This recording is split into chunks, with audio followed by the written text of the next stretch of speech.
Hello, and thanks for joining us for this edition of the Newsfeed. I'm Rachel Thompson. And I'm Jack Jennings. There is a new addition to Castle Coliseum for this season that affects not just fans, but also media members. Newsfeed reporter Ricky LeBlue has more. Castle Coliseum at Virginia Tech was one of the only basketball arenas in the Atlantic Coast Conference that lacked courtside seats for fans. But that will change starting this season. The new courtside seats were fully installed in mid-October and will be ready for the upcoming year. The athletic department has installed 14 new tables along the court, each with 4 seats. The seats, of course, aren't cheap, though. Tables for men's basketball games are priced at $20,000 for the season, while tables at women's games are priced at $1,000 per table. Prior to the changes, credentialed media members sat along this area, opposite of the scorer's table.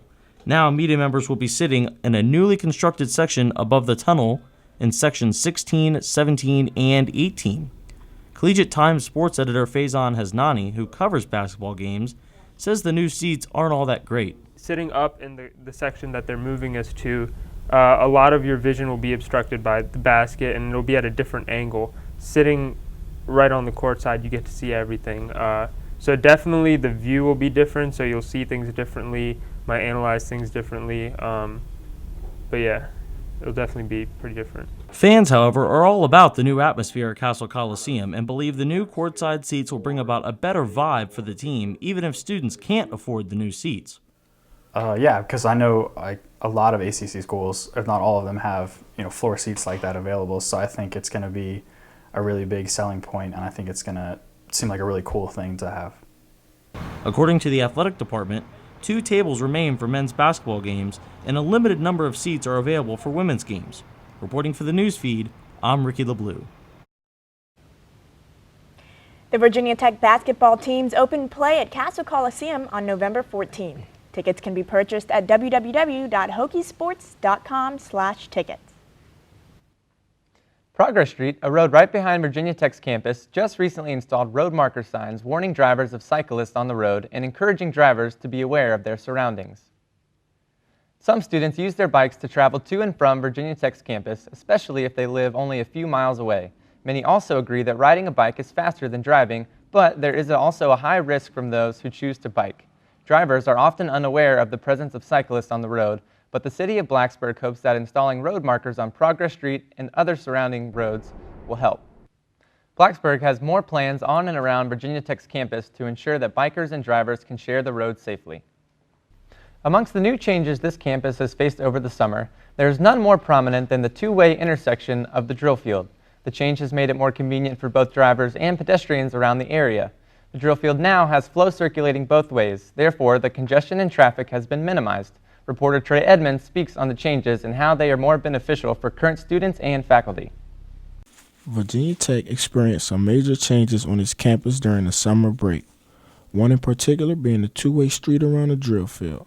The street now allows for more thorough traffic in both directions. Students walking as well as those who are driving find this beneficial to them because the traffic isn't backed up as bad on the drill field anymore. Student Marlena Tron expresses her feelings towards the new street renovation. I think they're beneficial. It's a lot easier to go around the drill field than it used to be instead of having to go all the way around for one direction. So I guess it's beneficial to the students. Beginning of this fall semester, traffic has seemed to be a lot smoother than previous years, causing less accidents. Virginia Tech's drill field was once known for its pylons and backed up one-way traffic. Now it is looked at as a regular street in which students use to get back and forth to their classes. Tron speaks on not only the safety hazards of these renovations, but she talks on how excited she is knowing that she's a commuter on this drill field road. You could look at it as more dangerous because now you got 2 ways you got to look out for, but honestly, since you're little, you're taught to look both ways, so it shouldn't change that much. Virginia Tech is continuing on making their campus as safety and beneficial for its pedestrians and drivers as it can. This two-way street was ensured to make that possible. Reporting for the Newsfeed, I'm Trey Edmonds. The fall semester is almost over, and some Virginia Tech students are having trouble staying motivated. Newsfeed reporter Davis Gilbert decided to find out why. Alan Watts, a popular philosophical writer and speaker, once asked the question, "What would you do if money was no object?" Watts was interested in a person's intrinsic motivation. Grades are a huge motivator for students, and many students and faculty base their success on grades. Timothy Baird, PhD, found that the extrinsic motivation of grades often did not have the intended effect on student learning. Not only do extrinsic motivations not work well, they lead to reduced performance. That hit me between the eyes. By striving for grades, my students were less likely to produce really quality work, especially as it relates to critical thinking. The desire for grades over substance can lead to many students only being motivated by the pressing deadlines, not for the sake of learning itself. Shay McInerney, a senior at Virginia Tech, stayed up to 5 a.m. for 4 days in 1 week in order to get his schoolwork finished. McInerney found that this was not an effective study strategy. Instead of finishing his work, he would become distracted by the internet and would end up not getting anything done. He thinks that the internet, while a worthwhile tool, can be harmful if the motivation is not there. It's causing us to want things faster and faster and not be willing to put in the effort and the time to get those things. And when we can't get those things right away, we just become disinterested and go to something else that'll bring us that gratification instantly. Daniel Pink is the author of Drive. Pink found that while the carrot and the stick motivation can produce results, there is a third type of intrinsic motivation that on the surface offers no rewards, but is much more beneficial for learning and creates higher quality products. Dr. Baird decided to incorporate Pink's findings into an assignment he gives his students called Pink Time. 3 times a semester, Dr. Baird instructed his students to skip class, do whatever they wanted to do, and then give themselves a grade for it. Dr. Baird found that the students took the assignment seriously and pushed themselves outside of their comfort zones. So Pink Time is an example where I'm trying to remove the extrinsic motivation, which is the grade, and insert or create space for the intrinsic motivation, which is the student's desire to be autonomous and to pursue something meaningful that interests them in a way that makes sense to them, in a way that they can reflect on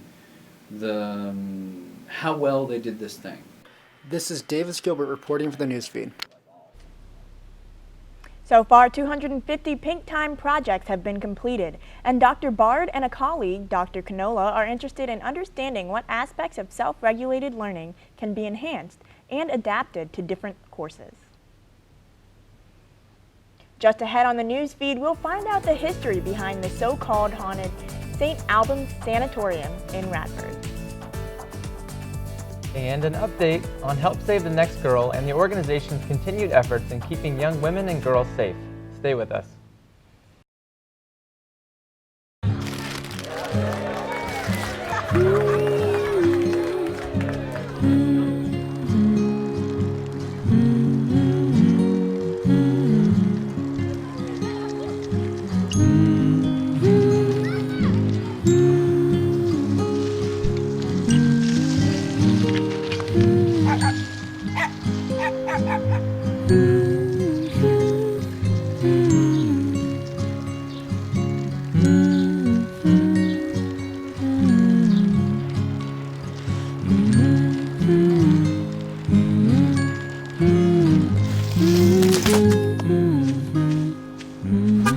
Of all the things you've done with your bike, donating it to Goodwill may be the most incredible of all.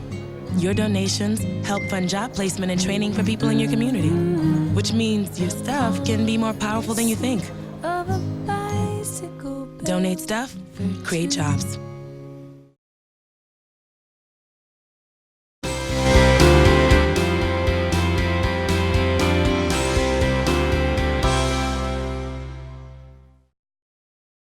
Welcome back to the newsfeed. Help Save the Next Girl is an ever-growing campaign that launched after the murders of Virginia Tech's own Morgan Harrington and UVA's Hannah Graham. We now go to newsfeed reporter Hannah Martin for more on this story. Thanks, Rachel. Victim Morgan Harrington's mother spearheads the movement, and the gatherings for the Virginia Tech chapter are unique. On Thursday nights off Glade Road, Help Save the Next Girl meets to discuss how to stay connected and how to move forward.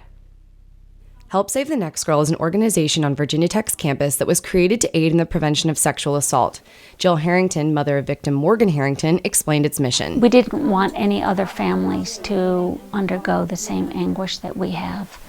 So we set up a foundation that works to educate young people, to support other victims, and to change legislation. We really have a three-pronged approach to combating sexual violence on campus. Morgan's former art teacher, Jane Vance, often hosts the meetings in her home and uses her art to stay connected to her student and the program. It gives her a reason to keep going. One of her most recent works is a painting of Morgan that was created with her cremains, adding texture to the painting and the color to the jawline. Vance's home is filled with art and candles, creating a safe space for important discussion. Save the Next Girl is making strides.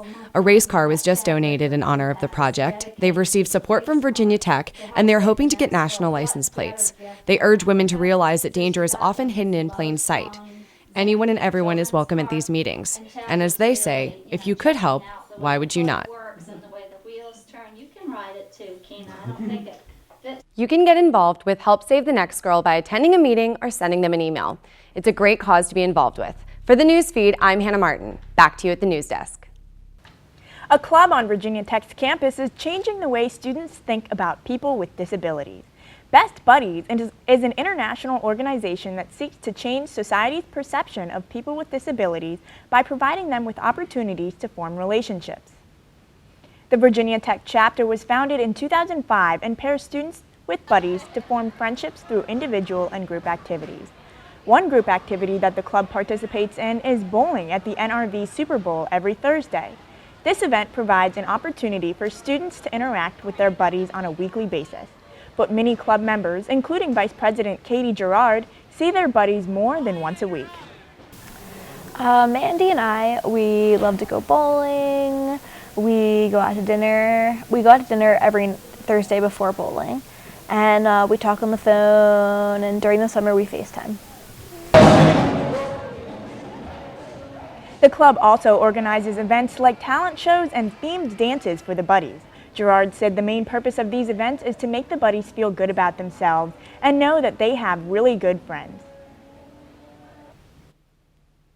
Did you know that one of the most haunted buildings on the East Coast is located right up the road?